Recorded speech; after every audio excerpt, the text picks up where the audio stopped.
네, 북한이 1박 2일에 걸쳐서 무차별 무력 도발을 감행했죠.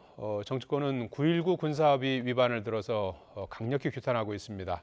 그러면서도 한편으로는 책임을 놓고서는 전 정부 때문이다, 현 정부 책임이다, 내탓 공방을 벌이고 있습니다. 이종근 시사평론가, 유용화 한국외대 초빙교수와 전국 상황 짚어보겠습니다. 안녕하십니까? 네, 안녕하세요. 반갑습니다. 자, 연이은 북한의 도발에 대해서 윤석열 대통령도 어제 강한 비판에 나섰습니다. 확고한 대적관을 강조했는데요. 먼저 들어보시겠습니다. 북한이 도발 수준을 더 높일 경우에는 선제 타격도 검토를 하시나요? 뭐 그런 얘기를 하고 계세요. 지금 하나하나 저희도 다 검토하고 있습니다. 네. 남북 9.19 협의 위반인 거는 맞습니다. 예, 북한이 미사일 그저께 미사일 쏘고 위협 비행하고 그리고 어제는 또 방사포도 쏘고 이랬죠. 자, 오늘 국민의힘이 윤 대통령 발언에 힘을 실었습니다. 명백한 9.19 군사합의 위반이 이어서 단호한 결심을 할 굳은 의지가 있다고 했는데, 단호한 결심이라는 게 어떤 의미로 봐야 되는 겁니까? 최근에 윤석열 대통령의 표현이 하나 있었습니다. 도어스태핑에서 전술핵 재배치와 관련한 기자의 질문에 미국 조야의 여러 가지 의견을 경청하겠다, 경청해서 조목조목 따져보겠다 이렇게 표현을 했고, 그다음에 오늘 여러 가지의 가능성을 열어둔다는 그런 의미로서 검토를 한다 이런 표현까지 썼습니다. 그러면 실제로 예상해 볼 수 있는 건 이겁니다. 전술핵 재배치가 사실 우리의 의지대로 되는 건 아니지 않겠습니까? 미국의 어떤 그 미국의 의지를 가져야만 우리가 그 협력을 요구하고 재배치가 되든 아니면 또 다른 형태가 되든 할 텐데, 굳이 우리 쪽에서 미국 조야의 여러 가지 의견을, 실제로 미국 조야에서 움직임이 없지 않았습니다. 헤리티지 재단 같은 경우 전술핵 재배치와 관련된, 한반도 전술핵 재배치와 관련된 그런 보고서를 최근에 냈고요. 또 미국의 유명한 학자다, 아스 캠벨 펜실베니아 주립대 교수 같은 경우는 일본에서 한국과 일본의 핵 개발과 관련해서 전향적으로 검토할 필요가 있다라는 의견을 개진한 적도 있습니다. 즉 이런 움직임들이 사실상 미국의 예전의 흐름과 다른 움직임이 보이고 있거든요. 핵과 관련된. 그래서 이런 것을 비유를 해서 이야기하는 건 어떤 의미에서 미국의 그 확장 억제책과 관련해서 좀 더 확실한 약속을 받아내자.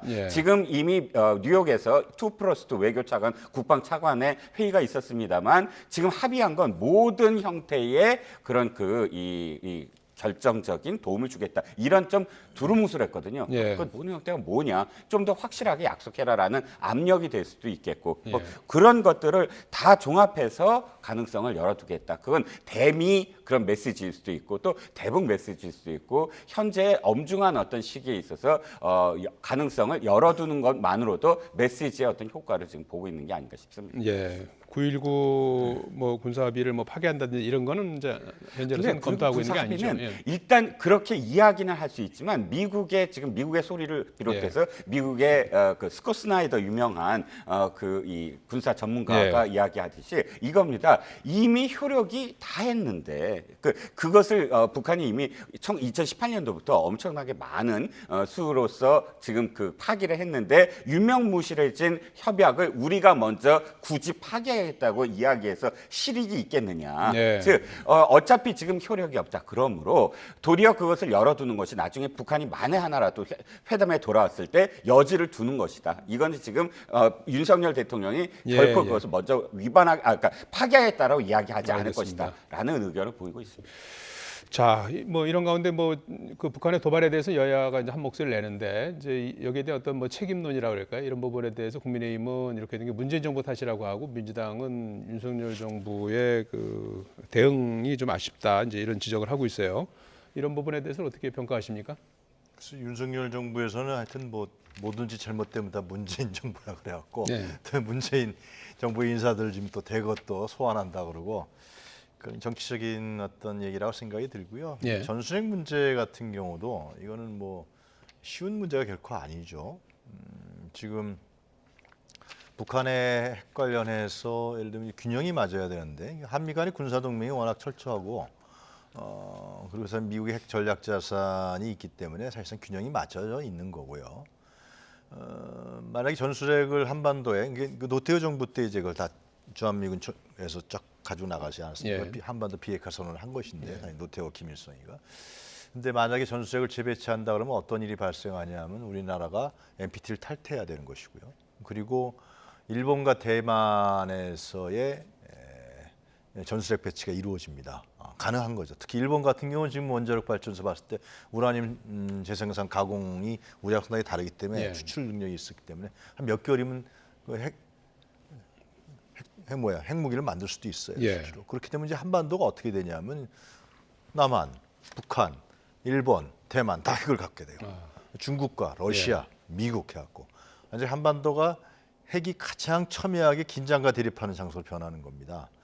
자, 이런 부분들을 과연 권력을 유지하고 정권을 담당하고 있는 지도자들이 예. 대통령을 포함해서 이런 생각에 대해서 어떻게 판단할 것인가는 이거는 대한민국 공동체에 대한 운명, 예. 또 국민의 생명에 대한 운명에 걸려 있는 문제이거든요. 더 한 가지만 말씀드리면 지금 이제 유엔 안보리에서 중국과 러시아가 북한 문제에 대해서 반대하면 유엔 안보리가 할 게 아무것도 없는 거예요, 현재요. 과거에는 이제 뭐 식스파트 토크도 하고 유엔 안보리에서 경제 제재도 하고 북한에서 핵실험을 하거나 핵 개발을 하거나 그러면은 그래서 제재를 했는데 지금 우크라이나 전쟁 이후에는 러시아하고 중국이 완전 미국하고 완전 대립적 관계가 있었기 때문에 예. 그러니까 좀 쓸 수 있는 옵션이라는 게 이렇게 되면은 예. 굉장히 위험한 건데요. 군사적 옵션 외에는 없어져 버리는 이런 상황으로 이제 한반도를 둘러싼 국제 정세가 바뀌고 있는 거거든요. 예. 그러면 거기에서의 대한민국 정부는 뭐 어떻게 할 것이냐는 문제가 있는 거죠. 과거 우리가 1950년 6.25 전쟁이 있었지만 그 당시에 스탈린의 종용도 있었고 중국군이 참여하고 결국 피해를 보는 건 누구입니까? 우리나라 국민 7만이 죽었잖아요. 예. 500만 명의 사상자가 이루어지고 전쟁 고아가 모든 게 다 폐허가 돼버렸단 말이에요. 예. 그 당시. 지금은 수도권에 예를 들면 북한에서 뭐 가정입니다만은 예. 국지전이라도 일어난다 그러면 우리 경제는 아예 망가지는 거거든요. 회복이 불가능한 상황으로 가요. 자, 이런 부분 속에서 그러면 어떻게 이 문제를 풀 것이냐는 부분들은 굉장히 중요한 것이죠. 예. 이게 선제 타격이라는 문제하고 완전히 다른 문제거든요. 그 점에 대해서는 윤석열 정부가 예. 심각하게 국민을 어떻게 보호할 것이고 국민의 생명을 어떻게 지킬 거냐 이런 부분에 대해서 이제 책임감을 갖고 소명감을 갖고 예. 판단해야 된다 저는 생각합니다. 예. 자, 이 국감 얘기를 좀 해봐야 될 것 같은데요. 민주당이 김문수 경제사회노동위원장의 국회 국정감사 발언과 관련해서 반발하면서 환노위 국감이 파행되고 김 위원장은 결국 퇴장당하는 일이 있었는데요. 문제 발언을 잠깐 들어보시면서 대답 이어가겠습니다. 김 위원장님, 그러면 김일성 주의자 밑에서 우리가 5년 동안 우리 국민들이 살았다 그런 대통령 밑에서 이렇게 보시는 거예요? 저는 아주 악몽 같은 5년을 보냈습니다. 신영복 선생을 존경하는 사람은 다 김일성 주의자인가요? 신영복 선생의 사상을 존경한다. 이렇게 특정하면은 그 신영복 선생 사상이 김일성 사상이거든요. 예.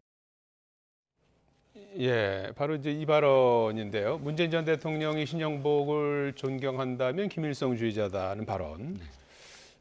어떻게 들으셨습니까? 뭐든지 TPO라는 게 있지 않습니까? 예. 시간과 장소와 예. 그다음에 그 당시에 그 배경이 예. 무엇이냐에 따라서 그 발언이 평가받아야 된다라고 생각을 합니다. 예. 일단 김민수 위원장이 예를 들어서 국감이 아니고 자신의 어떤 유튜브라든지 또는 커뮤니티라든지 또는 광장에서 지금 신영복이라는 사람이 통역당에서 사실 사형수였다가 무기징역으로 감형받았던 사람이다. 통역당이 어떤 사건이냐. 거기에 이 대표였던 세 사람은 이미 북한으로 넘어가서 김일성으로부터 7만 달러를 받고 돌아와서 지하혁명당을 조직하려고 했고 세 사람 다 자인을 했고 그중에 김진락이라는 사람은 전향서에서 그 당시의 상황을 생생하게 써놨고 또 우리 진보그룹에서 인혁당 같은 사건은 정말 조작해서 사법살인을 한 사건이지만 통역당은 사실 이 세 사람이 지하혁명당을 조직하려는 건 맞다라는 이미 평가가 내려진 사건입니다. 그런데 이 사건 속에서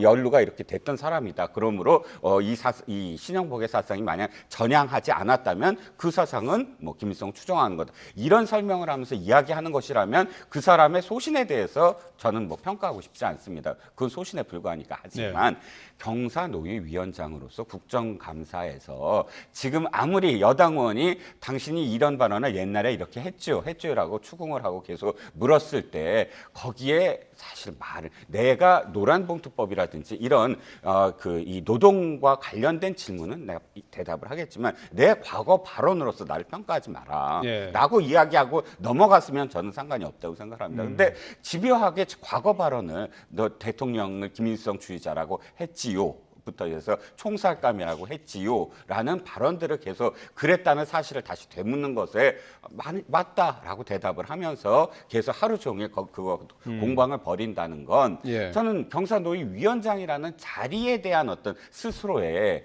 판단이 필요했다. 그건 전략적인 판단, 정무적인 판단이 필요했다. 거의 장관급 아닙니까? 그러면 장관급이라면 정무직이고 정무적이라면 이 정부에 대해서 자기가 폐가 되면 안 되잖아요. 그리고 그야말로 사회적 대타협을 이뤄내야만 하는 그런 자리이고 윤석열 대통령의 공약에도 사회적 대타협에 대한 여러 가지 방안이 있습니다. 그것들을 사실 그 무게를 인식했다면 불필요한 공방으로 윤석열 정부에 짐을 줘서는 안 됐다. 저는 그 발언 자체에 대한 판단은 일단 제외하고 지금 저는 말씀을 드리는 겁니다. 소신을 밝히려면 그 직을 유지할 이유가 없다. 그 직을 벗어 던지고 그 소신을 유지하면서 그걸 설파하든지 아니면 자신이 이 직을 유지하고 싶다면 대통령의 어떤 뜻을 받아서 사실은 자기가 어떻게든 이 자리를 유지하는 방향으로 사실은 선택을 했어야 됐다는 생각입니다. 자, 여기에 대해서 윤석열 대통령은 김문수 위원장 발언 논란에 대해서 스스로 설명할 기회를 가져야 한다고 했는데요. 잠깐 관련된 발언 들어보시겠습니다. 70년대 말 80년대 실제로 우리 노동 현장을 뛴 분이기 때문에 진영에 관계없이 많은 노동운동가들과 또 이런 서로 네트워크도 가지고 있고 현장을 잘 아는 분이기 때문에 다른 거 고려하지 않고 현장을 가장 잘 안다고 판단해서 인선을 하게 됐습니다. 인선 배경을 설명을 했어요. 진영과 관계없이 많은 인적 네트워크를 갖고 있다. 한마디로 현장을 잘 아는 인사다. 이 국정감사에서 나온 발언에서 직접적인 언급은 하지 않았어요. 그래서 직접 관여하지 않겠다는 의미로 보이는데요. 어떻게 들으셨습니까? 김문수 위원장이 80년도에 노동운동을 했죠. 변혁운동을 했고 이건 일부에서는 이제 왼쪽이었다. 그 정도의 사상을 갖고 있었던 사람이고 근데 그 당시의 변혁적 노동운동하고 지금의 노동조합운동은 완전히 사람도 바뀌었고요. 완전히 이거 언제 얘기입니까? 80년도면. 지금 2020년인데요. 인적 네트워크도 다 달라졌고 그리고 이제 노동운동이나 노동조합의 형태라든가 방향, 내용 이런 거 완전히 다르죠. 근데 저게 어떻게 보고를 받아서 대통령이 누구한테 보고를 받았는지 모르지만 그래서 김문수 위원장이 마치 과거에 그런 80년도에 했던 노동운동가가 지금 있기 때문에 인적 네트워크 현장을 잘 현장도 완전히 달라졌죠. 그래서 보고서가 좀 틀렸다고 봐요. 잘못된 판단이라고 생각이 들고요. 김문수 위원장은 제가 봤을 땐 경사노위 자격이 없다고 봐요. 경제사회노동위원장이라는 건 뭡니까? 과거의 노사정 위원장처럼 노동자와 사용자 간의 문제, 갈등, 대립 이런 걸 해결하고 우리 사회를 타협과 화합의 강조로 가는 것인데 그 역할을 해야 되는 거 아닙니까? 굉장히 중요한 역할이죠. 그 잘만 하면 진짜 우리 사회가 윤석열 정부에서 진짜 큰 공헌을 할 수 있는 자리예요. 그런데 저렇게 극단적 사고방식들, 과거에 50년대 통역당에 대한 문제, 그 신영복 선생에 대한 문제도 통역당에서 신영복 선생이 거기에 통역당 연루돼서 뭐 재판을 받았지만은 고첩이라든가 고정간첩이라든가 간첩이 아니라 해서 거기 반독점 민주화운동을 하는 걸 했다. 일관되게 얘기를 하고 있고 나중에 전향해서 감옥에서 나와서는 성공회대 교수를 했잖아요. 오랫동안 경제학 교수하고 뭐 사서회부터 감옥에 베스트셀러가 돼 있고 글씨체 이런 건 지금 유명한 소주의 그 글씨체까지 하고 그래서 우리 사회에서 일이 상당히 중요한 역할을 했던 분인데 그걸 문재인 대통령이 예를 들면 좀 신영복 선수 강연도 많이 다녔어요. 그리고 제가 찾아보니까 이 김문수 위원장이 말이죠. 이건 이건 뭐 자료인데 위키백과인가? 뭐 김일성 뭐 주의자를 하지만 훌륭한 문학가였고 나오기 힘든 천재였다 이런 얘기까지 했더만요 과거에. 근데 저렇게 극단적인 얘기를 그러니까 그러면 경사노위 위원장 개인으로는 뭐 그렇게 얘기할 수도 있겠죠. 개인으로는 그거는 자기 사정이고 판단이니까. 경사노위 위원장이 됐는데 국회에 나와서까지도 그 얘기를 굽히지 않고 뭐 총살감이라 문재인 대통령 총살감 얘기를 아직도 굽히지 않고 한다는 것이 저게 그 경사노위를 제대로 할 수 있는 그 능력과 자질, 태도, 자세가 돼 있는 것인지 저는 이게 상당히 좀 윤석열 대통령이 저 임명 문제에 대해서는 다시 재고해야 되지 않을까 그렇게 생각합니다. 구체적인 그 사안에 대해서도 입장을 밝혔어요. 그 한국 국감에서 한 건 아니고 경영자 총회를 방문해서 소유권을 침해하면 공산주의가 되는 것이다 이런 입장을 밝혔는데 이제 노란봉투법과 관련해서 이 노란봉투법은 이제 불법 파업을 벌인 노동자에게 기업이 손해배상 청구를 이제 하는 경우가 있지 않습니까? 이런 부분을 좀 제한하는 법안 아니겠습니까? 아니, 이런 부분에 대해서 이제 김문수 위원장은 이제 반대 입장을 밝혔는데 여야가 이제 첨예하게 맞서 있는 사안이기도 해요. 이 노란봉투법이라는 것이 쌍용차 파업부터 시작된 건데 그래서 44,000원인가 그래서 그게 모여갖고 이제 그 노란봉투법 만들기 운동이 시작된 것인데 특히 요즘에 비정규직이라든가 용역 노동자들 같은 경우 이게 노동조합법에 관련되어 있는 단체 행동권에 대해서 그건 뭐 합법적으로 하면은 그건 보장돼 있으니까요. 근데 그거에 대해서 다르게 기업에서 손해를 봤다. 그러니까 민사상의 손해배상 청구를 하는 거예요. 그래서 한 노동자, 몇몇 노동자들 감당할 수 없을 정도면 400억이다. 뭐 이런 식으로 하니까 이것이 결국은 이러한 손배 청구 소송, 법원에서도 상당히 유리하게 판단을 좀 해주고 그러니까 사실 노동조합의 단체 행동권을 제약하는 법이다. 이 소송이다. 그래서 이 관행들이 오랫동안 진행됐어요, 실제로. 그러니까 이 문제에 대해서 노동조합의 합법적인 파업권을 보장해줘야 되니까 노란봉투법을 제정하자라는 거예요. 김문수 위원장이 이 내용을 정확히 아는지 과거에 정말 자기가 80년대 그 힘든 시절에 노동운동을 했다 그러면은 그 초심을 갖고 있다 그러면은 노란봉투법에서 다르게 얘기하겠죠. 지금 이제 얼마 전에 대우조선 파업 해양 노동자들도 마찬가지 아니었습니까? 이런 부분들을 봤을 때 또 소유권 침해가 공산주의자 그러면 아니 지금 공산주의 얘기 자꾸 하는데 그거 언제 얘기입니까? 또 이 경사노위 위원장이라 하는 분이 우리 사회를 또 공산주의와 비공산주의 이렇게 나누려고 하는 겁니까? 반공, 반북 이것이 우리 사회를 얼마나 질곡으로 떨어뜨렸고 이념을 통해 갖고 우리 사회가 갈라치기하고 분열하지 않았나요? 어떻게 아직도 이런 생각을 갖고 있는 분이 어떻게 경사노위 인정을 하겠느냐라는 부분에서 저는 참 굉장히 우려스럽습니다. 이종근 평론가님 어떻게 보셨어요? 합법적인 파업에 의해서 손배소는 지금도 못하게 돼 있습니다. 적법한 파업과 관련해서의 손배소는 제약이 있습니다. 지금의 법은 어떤 법이냐면 불법적인 파업으로 인한 손해가 실질적으로 있을 때 그러니까 실질적으로 쌍용 자동차도 당시에 쌍용 자동차의 파업으로 인해서 매출이라든지 뭐 회사에 실질적인 손해가 끼쳤기 때문에 거기에 대해서 우리의 법의 체계에 따라서 불법적인 파업이기 때문에 거기에 손배소를 한 겁니다. 자, 그런데 이 법은 뭐냐면 불법적인 파업이어도 파업 또는 폭력이나 파괴적인 행위를 해서 회사에 손해를 끼쳐도 그 회사는 손해배상 청구를 할 수 없다라는 법을 이번에 새로 만드는 겁니다. 그랬을 때 지금 민주당에서는 이렇게 얘기해요. 정의당에서는. 아니 폭력과 파괴행위의 손배소는 제외시켰다. 그런데 다시 들여다보면 예외 조항이 또 있어요.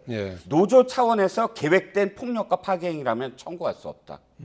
그 다음에 소송으로서 노조가 존립할 수 없을 정도의 액수라면 청구할 수 없다. 즉 뭐냐면 이런 불법적인 파괴 행위를 했는데 손해배상 액수가 노조가 설립되는 예를 들어 노조가 설립된 근거가 100억이 필요한다면 그 100억 이상의 101억을 하면 거기서 청구할 수 없다는 거예요. 그러니까 노조는 파업을 해서 더 손해액을 높일수록 자기네들은 청구를 할 수 없는 그런 법이 돼버린 거예요. 똑같은 걸 프랑스에서 만들었습니다. 이미 법 이외에 불법 파업을 했는데 손해를 배상 못하게 했는데 프랑스의 헌법재판소에서 판결을 내렸어요. 어떤 판결? 재산권을 침해할 수 없다. 그 이유로 그것을 위헌 소송에서 각하시켜 버립니다. 지금 영국과 미국과 모든 나라에서 불법적인 쟁의, 더군다나 폭력과 파괴 행위로 인한 불법 쟁의는 무조건 처음부터 이건 예외 없다라고 엄단을 합니다. 그러니까 이 법의 사실 취지가 지금 이야기되는 건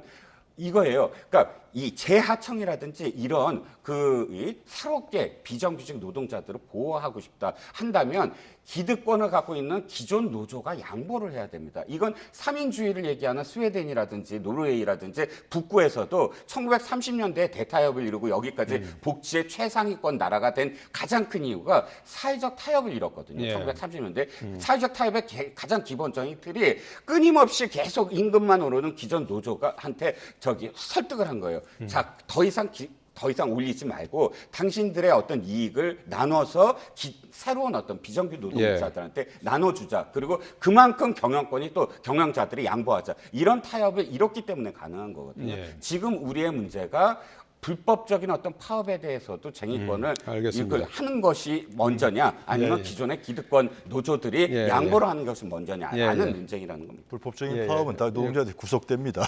아. 자, 주제를 좀 바꿔서 네. 진행을 하도록 하겠습니다. 이준석 전 대표와 관련된 얘기인데요. 이제 그 정진석 비대위 체제를 인정한 법원 결정에 대해서 항고를 포기했죠. 항고 기한이 어젯밤 자정까지였는데 항고장을 내지 않은 겁니다. 엊그저께까지만 하더라도 이제 엉터리라고 반발을 했었는데 왜 항고를 포기했을까요? 아무래도 이제 법적으로 할 수 있는 부분들이 네. 힘들다라고 본 거죠. 같은 재판부였는데 1심에서는 인용하고 2심에서는 기각했잖아요. 그 이유에 대해서 저는 그 남부지법의 부장판사가 정확하게 어떻게 설명했는지는 잘 여러 가지 해석이 가능한데 예. 또 같은 재판부일 거 아니에요? 그러니까 그 문제에 대해서 결국은 법적으로 따지는 문제에 대해서 이준석 전 대표가 갖고 있었던 가장 큰 무기가 이 사법법원에서의 판결이었는데 이 부분이 자기 뜻대로 되지 않으니까 일단 뒤로 좀 발을 빼는 거 아니냐라는 생각이 들고 그리고 좀 언론에 난바에 따르면 국민의힘 측에서는 이준석에 대해서 자꾸만 당내 분란을 일으키는 거 아니냐 이렇게 국민의힘 측에서 내부에서 공격을 하니까 자기가 정치적 판단에 입각해서 좀 한 달 뒤로 빼고 이렇게 하는 거 아니냐 생각이 드는데 이준석이라는 인물은 결국 윤석열 정부 하에서는 정치를 할 수가 없어요. 제가 봤을 때. 어떻게 하겠습니까? 이렇게까지 대통령과 윤핵 관에 의해서 완전히 낙인이 찍혀 있기 때문에 어떤 정치적 행보를 할지 잘 모르겠습니다. 윤석열 정부에서는 이준석이라는 인물이 예를 들면은 지금 국민의힘이란 집권당을 통해서 정치할 수 있다? 상당히 불가능한 상황까지 와 있다는 생각이 들어요. 그래서 지금 이준석 전 대표가 사면 초과에 놓였다는 분석이 나오고 있습니다. 지금 성상납 처벌은 피했지만 이제 무고로 송치가 됐어요. 이 전 대표가 성상납 의혹을 부인하면서 가세현을 고소한 것이 이제 무고, 허위를 바탕으로 한 것이다라고 이제 경찰이 본 거 아니겠습니까? 네, 그렇죠. 무고죄가 예. 형량이 굉장히 높습니다. 다른 어떤 그런 고발에 의해서 고소에 의해서 명예훼손죄보다 무고죄가 더 높아요. 예. 함무라비 법전, 눈에는 눈, 이에는 이 이런 법전 아시잖아요. 예. 그런데 그 법전의 제1조가 무고와 관련된 겁니다. 그러니까 남을 함부로 고발해서 모함을 했는데 이 모함에 대한 입증을 하지 못하면 그 자는 사형에 처한다. 이렇게까지 아주 엄중하게 무고를 죄를 해요. 그만큼 물론 근대 이전의 법이긴 하지만 근대 체계에서도 무고에 대한 엄중한 그런 지금 이 엄단을 합니다. 그만큼 형량이 높인 거고요. 그만큼 일부러 어떤 의도를 갖고 허위 사실로 이 어떤 사람을 고발이나 고소를 남발을 해서 이 얽매이지 못하게 하는 그런 법입니다. 그렇다면 이건 굉장히 경찰이 엄중하게 판단할 수밖에 없어요. 왜? 정치인이자 또 지금 여당 대표였던 사람입니다. 그런데 이 무고죄야말로 함부로 이렇게 무고죄로 송치를 했다가 경찰에 대한 또 사실 이 후폭풍 만만치 않거든요. 그런데도 지금 송치 결정을 내렸다고 한다면 그렇다면 가장 핵심인 건 성상납과 알선수재가 당시에 있었느냐 없었느냐가 무고죄의 가장 핵심입니다. 그게 만약에 정확한 증거와 증언이 없다면 무고죄는 성립할 수가 없어요. 처음부터. 근데 거기에 대한 증거가 있다면 이 죄 자체는 공소시효가 지났기 때문에 그 죄를 물을 수는 없는데 그러나 이 죄에 대한 확신을 가질 수 있는 정황과 증언을 다 확보했는데 무고라고 한다면 이 사실은 확실한데 이 무고로서 피해가려고 했다라는 그런 지금 결정을 내리고 지금 검찰로 갑니다. 물론 예. 검찰이 이거를 기소할지 안 할지는 예. 검찰이 또 판단하겠지만 그럼에도 불구하고 지금 판단할 수 있는 건 경찰이 정말 주사위를 던졌다. 예. 자신들의 어떤 검경 수사권부터 온갖 욕을 다 먹을 수 있는데 이 주사위를 이쪽으로 놨다라는 건 그만큼의 증언이 있지 않았겠느냐라고 판단할 수 없습니다. 윤리위에서 추가 징계 가능성도 있습니까? 근데 윤리위가 사실 예. 이번에 좀 할 말은 조금 없어졌어요. 왜냐하면 1차 징계 있지 않습니까? 윤리위에 1차 징계 6개월이 증거인멸 교사와 관련된 사실 연루 혐의였거든요. 근데 이번에 증거인멸 교사가 사실상 무혐의로 불송치로 결정이 났기 때문에 예. 이걸로 또 다시 만약에 그러니까 예. 검찰의 기소가 있어야만 가능합니다. 예. 경찰이 뭐 검찰로 넘겼다고 해서 윤리가 열릴 가능성은 없어요. 그러면 윤리는 조금 더 지켜볼 겁니다. 검찰이 이것을 또 수사를 전부 다 예. 봐야 되니까요. 국민의힘 전당대회 얘기를 좀 해봐야 될 것 같은데요. 지금 원내에서는 이제 김기현, 안철수, 주호영 원내대표 그리고 원외에서는 유승민, 나경원 전 의원 이제 이런 분들이 지금 몸을 풀고 있는 상황인데 예. 판세라고 그럴까요? 어떻게 전망하십니까?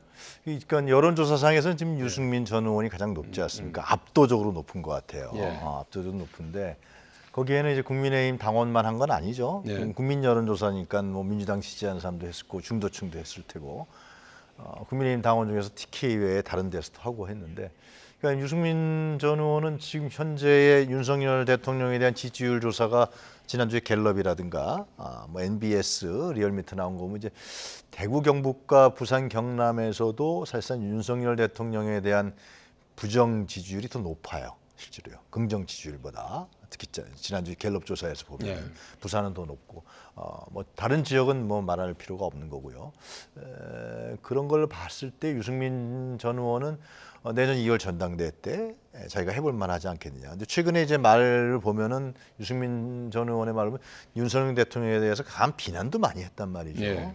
상당히 강한 말을 했기 때문에 아마 그런 생각을 하겠죠. 유승민 전 의원 같은 경우는 또 윤핵관이라든가 윤석열 대통령과 사이가 그렇게 좋지 않기 때문에 자기 자신이 당대표가 되는 임기는 결국은 윤석열 대통령에 대한 부정적 지지율이 높을 때 가능할 것이다. 그걸로 해서 하겠다라는 이제 정치적 판단을 하니까 계속 그 행보를 가는 건데 예. 지금 국민의힘 당원 단계 보면 이제 7대 3이란 말이에요. 당원 70%고 30이 이제 일반 국민 여론조사인데 예. 아마 제 생각엔 윤핵관이라는 국민의힘의 주류 세력들이 유승민이 당대표 되는 걸 보지 않을 거예요.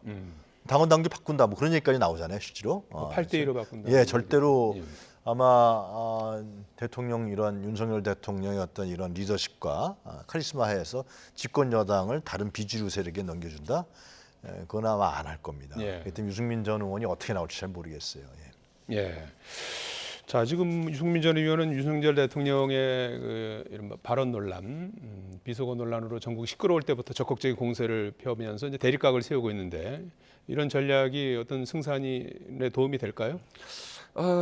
제가 지금 여론조사를 말씀드리면 안 되죠. 그러니까 예. 지금 두루뭉술하게 말씀드리겠습니다. 예. 그러니까 대구, 경북 지역만 따로 한 여론조사가 있어요. 모 신문과 모 방송국이. 근데 그것만 수치 없이 말씀드리면 대구 적합도에서 국민의힘 지지자가 아닌 사람들만 따졌을 때는 유승민 의원이 상당히 좋게 나옵니다. 네. 하지만 대구 경북의 국민의힘 지지자만 따졌을 때는 전체에서 하위권으로 또 밑으로 내려가요. 네. 아직까지도 TK라든지 혹은 당원들이 그러니까 지금 현재 국민의힘의 전체에서 한 30% 정도가 TK거든요. 그러면 아직 당원들에게 마음을 사지 못했다. 근데 지금 앵커 말씀하셨을 때 이런 상황 속에서 윤 대통령에 대해서 5개월도 안 된 정권에 대해서 아니 정책을 갖고 비판하는 거면 또 거기에 대해서 논란이 있을 수 있습니다. 예를 들어서 박근혜 대통령한테 원내대표인 유승민 원내대표가 증세 없는 복지는 허구다. 네. 이건 정책을 갖고 어쨌든 비판한 거 아닙니까? 같은 네. 집권 여당이라도. 근데 지금은 태도 논란, 표현 논란, 이런 논란에 대한 이야기지 정책에 대한 비판이 아니에요. 네. 그렇다면 사실 이것을 당원들이 정말로 받아들일 수 있겠느냐. 그렇게 해서 여론조사를 아무리 그러니까 이 윤석열 정부를 지지하는 사람들의 마음을 사더라도 암만 그래도 당원들의 마음을 사지 못하면 당대표가 될 수 있겠느냐.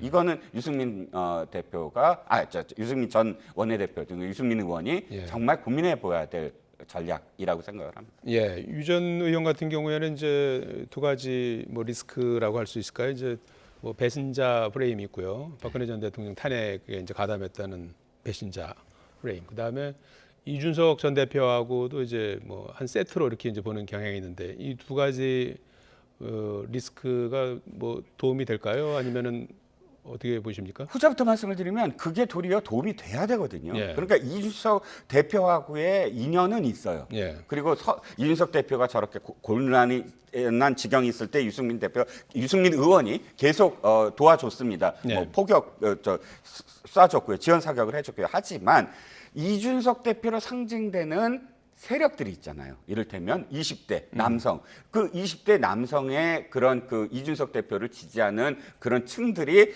고스란히 유승민 그 전 의원을 지지할 것인가? 예. 이거는 바로 등식이 될 수는 없죠. 아직은. 그래서 그만큼 유승민 전 대표가 자신의 캐릭터를 어디로 가져가느냐. 도리어 그런 20대 남성 중에는 상당수가 홍준표 시장을 지지하는 세력으로 또 보여집니다. 예. 그래서 유승민 전 대표가 물론 지금 여론조사에서 앞서고는 있지만 예. 확고한 지지층이 어디냐? 지역적으로 대구냐? 아니면 뭐 계층별로 어떤 층이냐? 세대별로 20대냐? 이런 데에 대해서는 아직은 모호하다. 예. 내년 2월에 다른 예. 선택이 나올 수도 있어요. 가장 예. 중요한 변수는 윤석열 대통령의 지지율이에요. 예. 윤석열 대통령의 지지율이 지금과 같이 20%, 뭐 많아봐야 30대 초반, 31% 이렇게 가게 되면은 내년 2월쯤 가서 당원들이 다른 선택을 할 수도 있어요. 그리고 이제 총선이 바로 있지 않습니까? 예. 그러니까 국민의힘의 국회의원들도 특히 수도권에 있는 국회의원들 자기네 살아야 될 거 아니에요. 예. 대통령 20% 지지율 갖고 수도권의 국회의원들 다 떨어지는 거거든요. 그렇기 때문에 그리고 당원들도 이런 상태로 가면 국민의힘이 큰일 나는 거 아니냐. 예. 그렇기 때문에 그러면은 뭔가 좀 수도권에서 인기도 있고 그리고 국민 여론도 좋은 유승민 전 의원을 선택하자. 그런 상황이 발생할 수 있는 가능성과 개연성이 충분히 있죠. 그래서 유승민 전 의원은 아마 그걸 보고 뛰고 있을 거예요. 저는 그렇게 보여집니다. 네. 예. 그 전당대회 시점에 이제 윤 대통령의 지지율에 달려 있다. 윤심이 어떤 영향력을 어느 정도 미칠지는 윤 대통령의 지지율에 달려 있다. 이제 이런 분석인데요. 네, 그렇습니다. 그래서 보세요? 예. 윤 대통령도 아마 지지율 관리를 하고 있을 거예요. 예. 지금부터. 그래서 내년 1월이잖아요. 내후년 1월이라면 또 그건 달라집니다. 내후년 1월은 총선 3개월 전이에요. 근데 내년 1월까지 지금 윤석열 대통령의 지지율이 더 추락할 것인가? 저는 그렇게 보지는 않아요. 네. 그러니까 횡보를 하면서 30% 초반대를 유지할 겁니다. 네. 30% 초반대가 적어 보이긴 하지만 그러나 전체적인 추세선을 봤을 때 추락했던 24보다 상대적으로는 올라간 거거든요. 그 이후에 그런 상황 속에서 급격하게 지금 모험을 한다. 그리고 어떤 그 세력이 등장한다는 건 어떤 세력의 척결이 필요해요. 예. 왜냐면 지금의 기존에 있는 어떤 뭐 예를 들어 친윤이라든지 또는 뭐 주류라고 하는 세력들을 유승민 대표의 전 의원의 지금 표현대로라면 다 물갈이를 하겠다라는 입장이에요. 지금 표현이. 네. 그렇다면 주류가 그걸 받아들일 수 있느냐? 주류라고 얘기하는 당원들이나 주류라고 하는 의원들은 어쨌든 경계심을 가질 수밖에 없습니다. 왜? 내 공천에 목숨이 달려 있습니다. 거꾸로 얘기한다면 도리어 경계를 할 수 있는 그런 상황이라는 거죠. 그러니까 이게 참 예. 일본 같은 내각 책임제 같은 경우는 특히 기시다 총리가 이번에 그랬잖아요. 30% 이하로 지지율이 내려가면 내가 총사퇴를 하고 총리가 바뀐단 말이에요. 그러니까 국정 운영이 불가능하다고 판단하는 거죠. 우리나라는 이제 내각 책임제가 이거 대통령 중심제니까 뭐 지지율이 내려간다 해서 대통령이 뭐 그만두고 그런 건 없습니다만은 그러나 예를 들면 20%대 이렇게 일관되게 지금 네. 그리고 올라갔더니 31% 이러한 부분들이 바뀌지 않는다 그러면 사실상 내년에도 그렇다. 예. 사실 대통령이 국정 운영 하고 싶은 거, 예. 윤석열 정부에서 하고 싶은 거 이게 추진을 할 수가 없는 상황으로 가는 거예요. 이게. 예. 그런 측면에서 봤을 때 뭐 말씀하신 대로 이런 상황으로 날아가면 안 되겠죠. 지지율을 올릴 수 있도록 정말 전혀 뭐 성찰도 하고 반성도 하고 사과도 하고 개혁도 하고 이렇게 되면 좀 바뀌겠는데 만약에 그런 부분들이 대통령과 대통령 주변의 참모들이 그런 걸 하지 않는다 그러면은 지금의 지지율을 벗어날 수 있는 극복할 수 있는 방안이 과연 있느냐라는 예. 측면이 있는 것 알겠습니다. 같아요. 자, 이게 좀 시간이 다 돼갖고 예. 다른 그 유력한 주자분들도 참 네. 많은데 나경원 전 의원도 있고 이렇게 이제 다른 분들은 좀 다른 시간대에 또 한번 다뤄보도록 하겠습니다. 지금까지 정가소시 이종근 시사평론가 유용화 한국외대 초빙 교수와 전국상을 짚어봤습니다. 고맙습니다. 네, 고맙습니다.